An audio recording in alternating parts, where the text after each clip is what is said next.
karunia dari Tuhan Allah Bapa kita, Anaknya Tuhan Yesus Kristus. Amin. Firman Tuhan untuk kita hari ini, Jumat tanggal 10 September 2021, dari kitab Yohanes pasal 12 ayat 47. Dan jikalau seorang mendengar perkataanku tetapi tidak melakukannya, aku tidak menjadi hakimnya.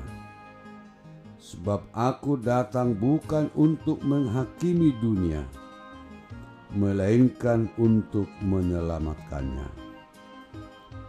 Asa mulu adong na ubigi hatakku, gabidang diraduti, dada ahu manguhum ibana, ay dada laho manguhum portibion, nalaho paluahon portibiodo ubahen naro ahu.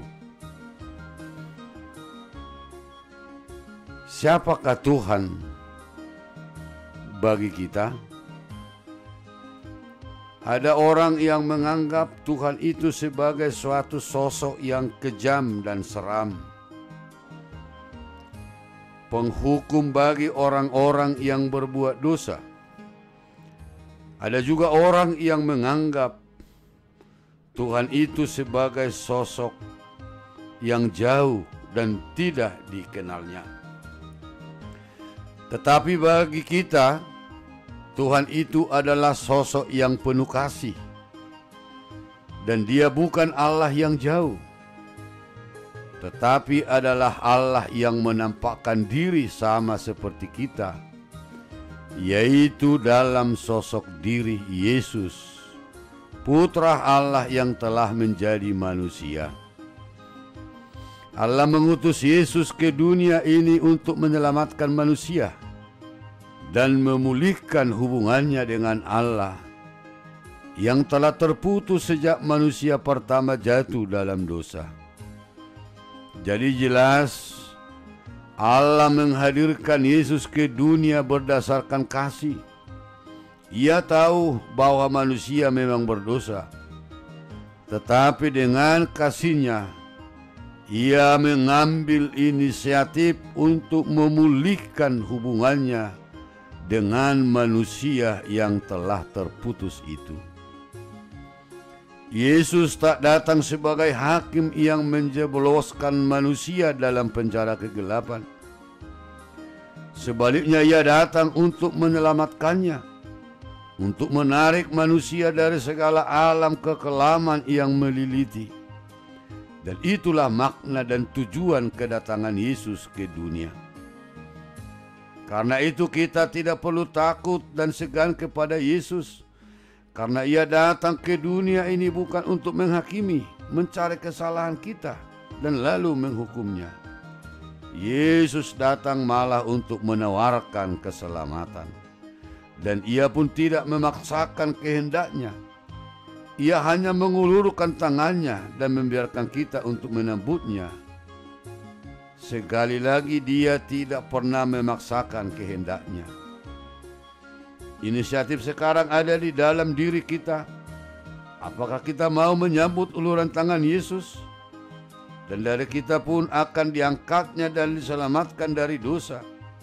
Atau kita mengabaikan tawarannya tersebut, dan kita tetap asik dengan kehidupan dan ego kita sendiri. Semua menjadi kebebasan bagi kita. Tentu saja kita tidak ingin menyesal dan mengabaikan tawaran Yesus ini.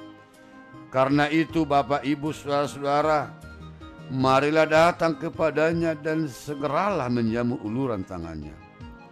Yesus datang ke dalam dunia untuk memulihkan seluruh ciptaan, termasuk umat manusia, pada maksud yang semula.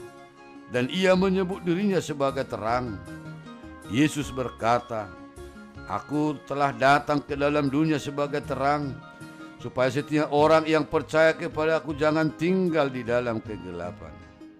Di dalam Yesus, kita tidak saja memiliki terang keselamatan, tapi juga satu-satunya terang yang dapat menuntun kita ke jalan yang harus kita tempuh.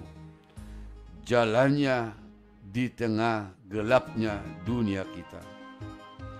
Bagaimanapun, dalam Yesus kita bukanlah pesakitan yang didakwa atau yang dihakimi, melainkan kita adalah manusia yang dikasihi.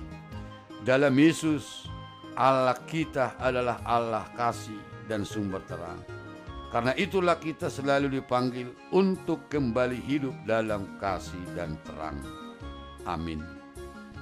Tuhan Yesus Kristus, Anak Allah yang hidup, lembutkanlah hati kami yang keras ini, dan sadarkanlah kami bahwa kami memang membutuhkan pertolongan-Mu.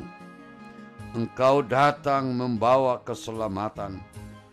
Tuntunlah kami berjalan di jalan keselamatan. Terpujilah Engkau di dalam Yesus Tuhan dan Juru Selamat kami. Amin.